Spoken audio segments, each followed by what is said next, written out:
te explicaremos un tema muy importante, como es la discapacidad y rehabilitación en nuestro país. Discapacidad se define como aquella condición que limita la actividad y abarca las restricciones de la participación en situaciones vitales de la vida. En Guatemala existe una persona con discapacidad por cada 10 habitantes. Cuando hablamos de discapacidad existen diferentes condiciones, es decir, formas en las que se puede manifestar.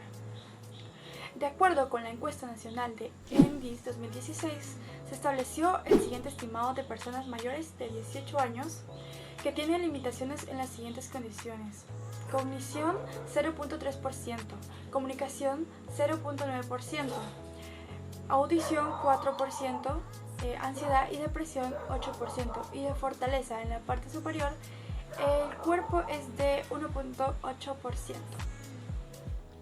Los datos hasta el día de hoy reflejan que los adultos con discapacidad tienen el doble de probabilidades de nunca haber asistido a la escuela y asimismo de ser analfabetos, en comparación con los adultos que no poseen ninguna discapacidad.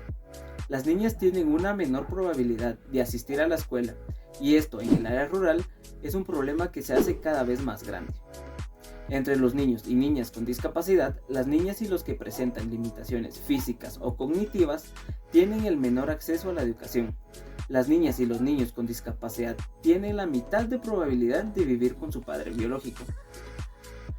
El Estado de Guatemala adoptó la Política Nacional en Discapacidad, donde se establece que el Ministerio de Educación es responsable de garantizar el goce del derecho a la educación normal y formal dirigido a los niños y niñas con discapacidad, complementándolo con el artículo 44 de la Ley de Atención a las Personas con Discapacidad. La rehabilitación se define como un conjunto de técnicas y métodos que sirven para recuperar la función o actividad del cuerpo que ha disminuido o se perdió a causa de un accidente.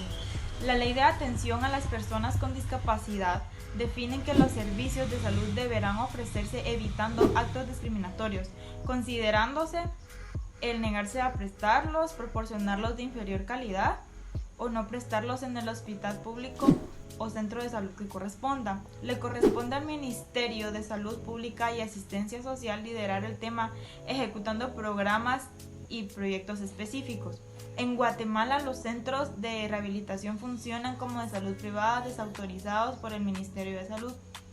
Cuando se busca atención médica, personas con discapacidad informan que reciben faltas de respeto y dificultades para comprender la información que se les brinda.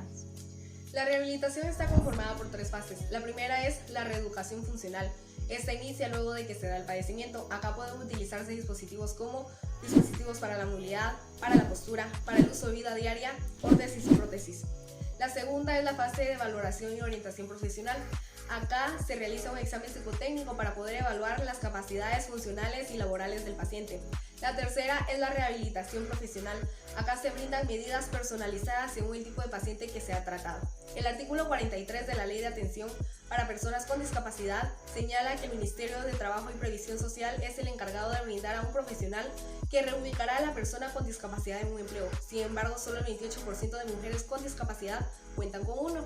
Y es de conocimiento general que las personas con discapacidad son las que tienen menos oportunidades para poder tener un empleo fijo. Según un monitoreo a 7 instituciones públicas que atienden a la población con discapacidad, el Estado invierte menos de 100 quetzales en cada persona con esa condición en el país. Existen 48 centros de rehabilitación ubicados en el departamento de Guatemala.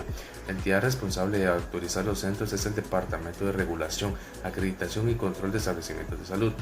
CONADI es una entidad autónoma con personería jurídica con carácter coordinador. Su propósito es coordinar, asesorar e implementar la política nacional en discapacidad para la integración e inclusión social de personas con discapacidad en igualdad de condiciones.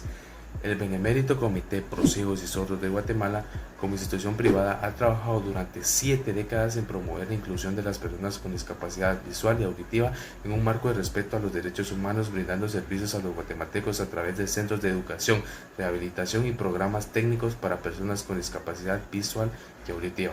Este ha sido el reporte de hoy. Hasta luego.